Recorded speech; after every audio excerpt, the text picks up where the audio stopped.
नमस्कार, जैसे कि आप देख रहे हैं राष्ट्रीय जयशु मानव सेवा और प्रभु में आप सबका भाई आशीष राजकुमार आप सभी का भला और विकास चाहता हूं।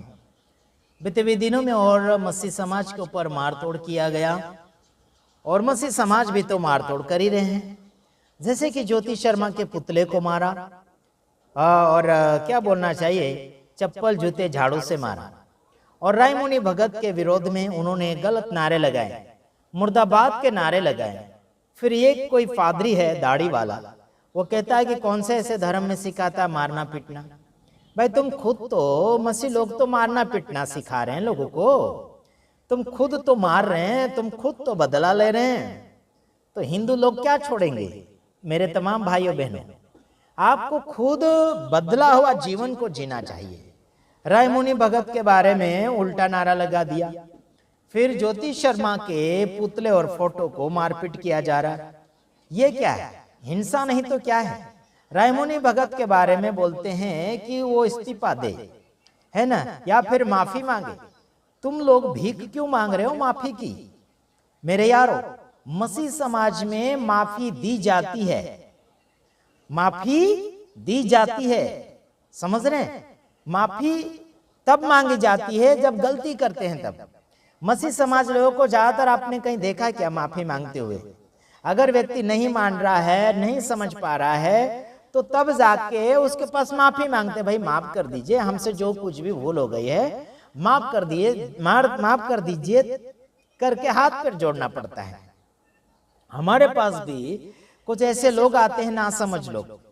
हमारे पास तो विरोध करने के लिए हिंदू धर्म के कोई व्यक्ति नहीं आते हैं, केवल मसीह लोग आते हैं। कभी वो मानते नहीं, हल्ला मचाते हैं, गांव में हल्ला मचा देते हैं। अरे इतना चिल्ला चोट करते कि पूछो मत, गांव को जगा देते हैं। फिर हमें मजबूरन उनसे माफी मांगनी पड़ती है। हम उनको बोलते कि भाई जो कुछ भी हुआ है कोई बात नहीं, हमारी गलती हो गई हो तो हमें क्षमा कर दीजिएगा। हाथ जोड़कर माफी मांग लेते हैं और ठीक है, दोबारा हम आपको कुछ नहीं बोलेंगे। लेकिन बाइबल से अगर बाहर जाओगे तो जरूर बोलेंगे, इससे जरूर हम कहते हैं उनको। तो एक बात आपको बताना चाहता हूं, मसीह समाज में माफी की भावना नहीं है आजकल। माफी मंगवा तो लेते दूसरों से, लेकिन माफी स्वीकारते नहीं है। मेरे पास बीते हुए दिनों में ऐसा हुआ था, मेरे ऊपर जानलेवा हमला हुआ। हमने उनसे माफी मांगी, लेकिन हम माफी मांगने के बावजूद भी फिर लोगों ने हम पर हमला किया था। इसका मतलब है कि काफी साल बीत चुके हैं इधर सेवक सेविका प्रचार करते हुए, लेकिन अभी तक माफ करने का गुण इंसान के अंदर नहीं छाया हुआ है। बोया ही नहीं है माफ करने का, स्वभाव ही नहीं है माफ करने का। यीशु मसीह क्रूस के ऊपर से माफ करता है, तो क्या तुम संसार में साथ में भाइयों बहनों के साथ रहते हुए माफ नहीं कर सकते। अरे अपने भाइयों बहनों के साथ ही आपका रिश्ता बराबर नहीं है, तो परमेश्वर के साथ रिश्ता क्या जोड़ पाओगे तुम। चलो अगला वीडियो में आपको सुनाता हूं छत्तीसगढ़ वाला, सुनो। बस्तर इलाका हमारा एक शांति का टापू इलाका है और इस शांति के टापू को जो अशांत बस्तर का इलाका, जो भी इसके पीछे राजनीति करने का प्रयास कर रहा है, शांति का इलाका बोल रहा नहीं है।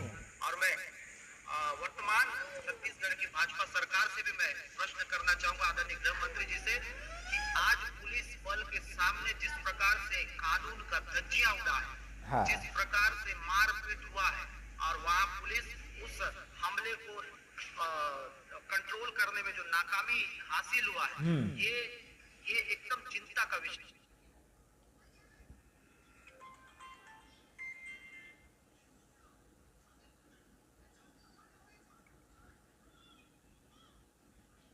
है।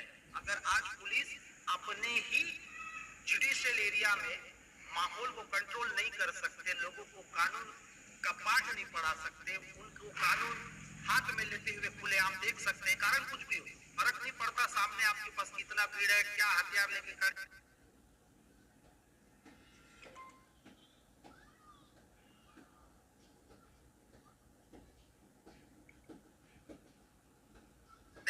आप ड्यूटी करने के लिए, आप रक्षा करने के लिए, आपका काम है रक्षा करना, और आप यहाँ विफल हो गए हैं तो आपको पद छोड़ देना चाहिए। और यहाँ के इंटेलिजेंस के ऊपर भी हम प्रश्न उठाते हैं। अगर इतना बड़ा भीड़ जो जमा हुआ है, एक दिन में तो नहीं हुआ, आप 14 लोग को मारने के लिए हजारों की भीड़ में आ गए, ये कैसा हमारा। आप जितने भी हमारे इंटेलिजेंस के चीफ है, मेरा उनसे निवेदन है, आप इस्तीफा दे दीजिए। आपको पता ही नहीं है कि आपके इलाका में इतना ठेका ले रखा है इसने, इतना बड़ा मारपीट होने वाला है, इस्तीफा दे दीजिए बोल रहा है। घटना घटने वाला है, लोगों का संवैधानिक मौलिक अधिकार का हनन होने वाला है, हाँ। कोई रिपोर्ट नहीं आपके पास में। बड़ा चिंता का विषय है। और ये सोचा समझा जो प्लान योजना जो किया जा रहा है, ये बेहद गलत है। इस पर दंतेवाड़ा जिला प्रशासन को जांच दल गठित करके इसमें काम करना चाहिए। और मैं दोबारा निवेदन करूंगा, पत्रकारों का जो हेडलाइन है आदिवासी समाज ने ईसाई समाज के लोगों को मारा, ये गलत हेडलाइन है। बिल्कुल नहीं है। आदिवासी और ईसाइयों के बीच में फाइटिंग हुई।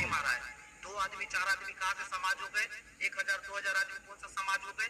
आपको समझना पड़ेगा। ये समाज का नाम लेके समाज के बीच में, लोगों के बीच में भड़काव और अशांति फैलाने का सब्जेक्ट जो लाया जा रहा है, ये बिल्कुल नहीं आना चाहिए। इस पे जो दोषी है, जो कानून को हाथ में लिया है, कानून के रखवालों को, कानून के रक्षक को, उनको उनका ड्यूटी निभाना चाहिए। और आपके इंटेलिजेंस से भी आप बात करिए, ये रिपोर्ट आप कैसे नहीं दे पाए हैं, और बहुत सा कारण है यहाँ पे। लेकिन ये घटना बेहद दुखद है और लोगों का घर भी तोड़ा गया है। मुझे नहीं लगता कि कोई धर्म ये सिखाता हो कि आप घुसो और उनको मारो और उनका घर तोड़ो। अगर कोई धर्म ऐसा सिखाता होगा तो बताइएगा, मैं हम खुद आएंगे वहां पे उनसे बात करते हुए। धन्यवाद। हाँ, तो सुना आपने, है ना, सुना? कोई धर्म मारना तोड़ना सिखाता तो बोलते हम तो खुदा। अरे तुम ही लोग तो मार रहे हैं, ईसाई लोग ही तो मार रहे थे। रायमुनि भगत का क्या कर रहे थे? समझो, बदला लेने की भावना बाइबल सिखाती क्या? अरे आदिवासी है ना, और वो कौन से वासी झगड़ा कर रहे हैं, तो क्या कारण झगड़ा कर रहे हैं वो भी तो देखो। और राजनीतिक वालों को इस्तीफा दे दो करके ये ईसाई कोई फादरी है दाढ़ी वाला, इसको दाढ़ी साफ कर रहे हैं तो 2 रुपए की ब्लेड नहीं मिल रही है ना। दूसरों को क्या सिखाएगा ये? लोग बड़ी बड़ी पदवी बड़ी मेहनत के साथ पाया है ना, बड़ी बड़ी डिग्रियां और बड़ी बड़ी कुर्सियां बड़े मेहनत से पाया है। और इस ईसाई पादरी के कहने से क्या इस्तीफा दे दिया जाएगा? बिल्कुल नहीं। मैं आपको बताना चाहता हूं, मसीह लोगों ने ही मारना पीटना सिखाया है ना उन लोगों को। ज्योति शर्मा के पुतले को मार रहे थे, रायमुनि भगत के नाम को बदनाम कर रहे थे, बोल रहे थे कि हमारे मसीह को ऐसे बोला, हमारे पूजनीय ईश्वर को ऐसे बोला। अरे भाई, बोला तो क्या हुआ? बाइबल में सीधा लिखा, मेरे नाम के कारण तुम्हारी निंदा की जाएगी, मेरे नाम के कारण तुम्हें झूठ बोल दिया जाएगा, तुम्हें पकड़वाया जाएगा, है ना, तब तुम आनंदित होना, ऐसे लिखा। तुम तो बदला लेने के लिए रैलियां निकाल रहे हो, 3-3 दिन का यात्रा निकाल रहे हो, है ना, बदला का यात्रा। कैसे मसीह लोग? सबसे ज्यादा बिगड़े हुए ईसाई लोग छत्तीसगढ़ के अंदर है, और लीडर लोग तो पूरे दलाल लोग हैं। सीधा मैं बोल रहा हूं, लीडर लोग छत्तीसगढ़ के अंदर पूरे दलाल है। मेरे ऊपर तुम जो भी ऑब्जेक्शन उठा लो। और छत्तीसगढ़ के अंदर मारवाने कुटवाने वाले मसीह लीडर है, और वहां के लीडर सुधर जाए तो अच्छी बात है। दादागिरी बिल्कुल नहीं करना, प्यार मोहब्बत से पुलिस के पास जाकर बात करो, प्यार मोहब्बत से विरोधी के पास जाकर बात करो। बाइबल में लिखा प्यार से जवाब दो ज्योति शर्मा को, मतलब विरोधी को।